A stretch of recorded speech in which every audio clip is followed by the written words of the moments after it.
In a turn of events, the Cleveland Cavaliers are signing Mr. Craig Porter Jr. out of Wichita State to a 4-year deal. He's on a two-way. Now it's being converted to a 4-year deal. He's a guy who's averaging 6.5 points, 2.8 assists. And let me tell you, Craig Porter Jr. has been one of the best stories this year. I've loved every second of it. And he's a guy who's been getting a lot more run than you would imagine due to the fact that the injuries that they've had. Is shooting 51% from the field. He's 23 years old from Terre Haute, Indiana.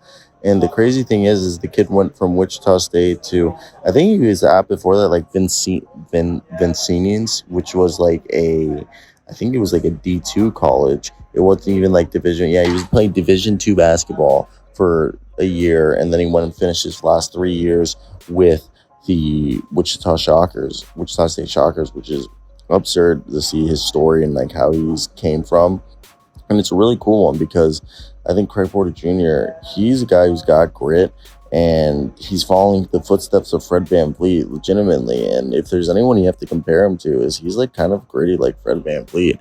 That's the cool thing about him, is that if you look at his skill set, he's a guy that I think, you look at the scouting report, he's, kind of a player that I think who encapsulates undersized floor general, who, has that grit that you want.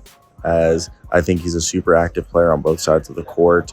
He'll literally catch strays passes, go for loose balls, hustles for everything, plays with a chip on his shoulder, and showing you can be a solid 3-point shooter. He can, go from all three levels, and his court vision is improving year by year.